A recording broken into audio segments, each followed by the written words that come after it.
Hello class, it is Mr. Gutierrez here. Today I'm going to be showing you how to make a wall hanger pouch. My requirements for this project is that you have a hole to hang it on the wall with. It must be able to hold something like flowers, pencils, brushes, etc.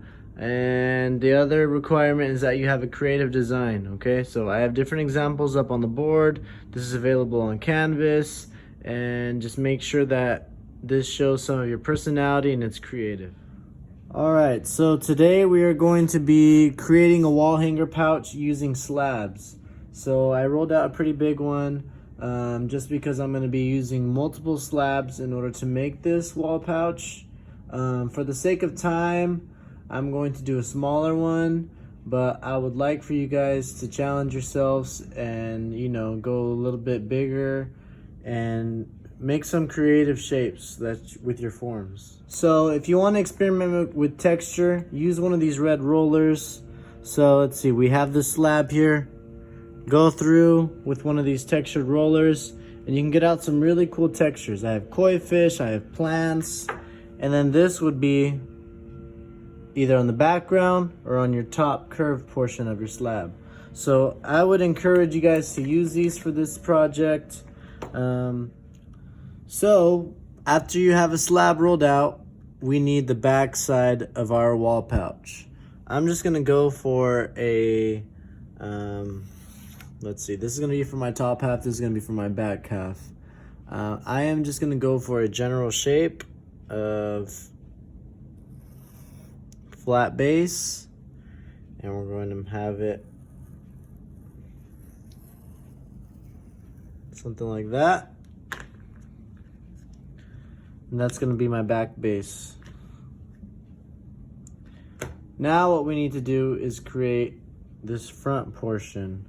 So how do I do that? I'm going to pick up my slab just so that my measurements are right. I'm going to cut along this bottom edge. Okay, so I know that my base is that long. Now, I don't want it to be fully the same size because I want to be able to fit something inside of it. So I'm gonna mark here and here. Put my back slab over here. Now I'm gonna go for this kind of half crescent shape as it comes down.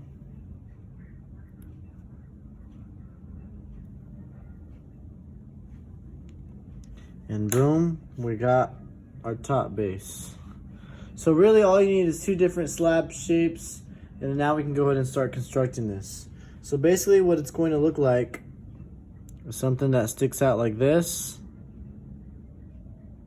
And I'm gonna fill in that space with the paper, and you'll see what I'm talking about in just a second. So the first thing that you're gonna wanna do is score along your edges where we're attaching. Now we do this for every project. You guys should know this by now. So I'm scratching, scoring, and I'm gonna do the same on this side over here. Wherever we have two pieces attaching, we need to score and slip. Got my score done. Get your slip here. Apply it generously. Same over here.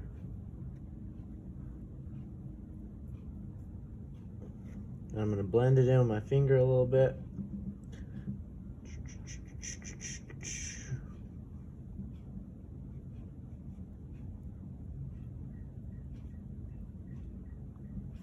All right. Now, in order to keep this shape where it's rounded, what I'm gonna need to do, use some of our handy dandy paper, and I'm gonna place it right here so that once I place this top slab on,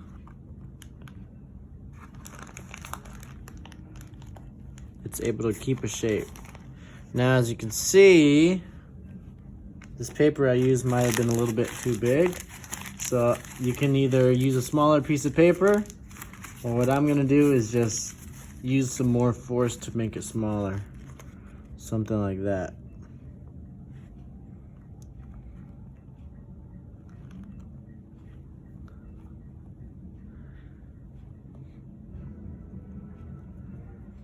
All right, so we have our form. We scored and slipped. Now all we gotta do is blend in these sides. We don't want any seams, so blend them in really well. My form, it's gonna end up looking something like a hot pocket, okay?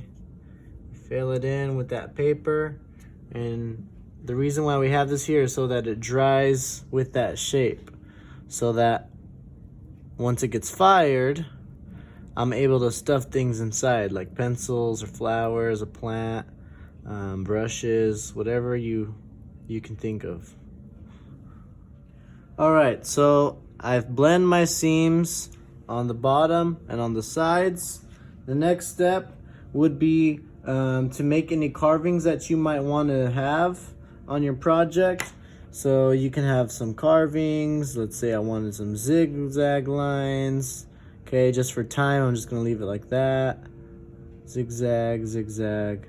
And then you can even decorate this bottom portion if you'd like. If you want to do something like little flowers, you can make those incisions. Just remember not to go too deep because this is a slab we're working on. And if you cut through it all the way, then our wall will have some empty space there. So if you're making incisions, just don't cut all the way too deep. Okay, so let's say that's what I wanted. You guys should be spending more time on this, but for the sake of time, I'm just gonna leave it at that. What we do need is a hole so that we can hang it on the wall with. Okay, so I like to use the edge of my needle tool, the opposite side, and just stab it all the way. Maybe wiggle it a little bit if you need a bigger hole. And then there you go.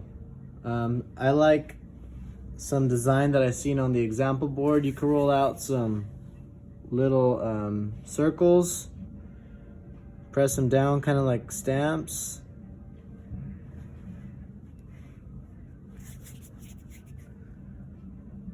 I would probably use a smaller one than that.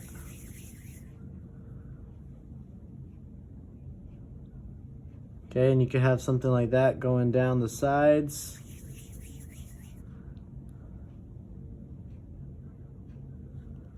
Or you can also make indentions with your finger. Kind of like if you're doing a croissant. And same on the bottom, you can do indentions. So whatever your preference is, but make a design that goes all around. We can decorate it with some bright glaze colors. After you have this down, use a wet sponge. We're gonna smooth it out, all our imperfections, and then you can let it to dry. Once it's become bone dry, then we can remove the paper. But for now, let it dry. And then we would have a wall mount that would down the wall, something like this. And then we can stick whatever we'd like in there.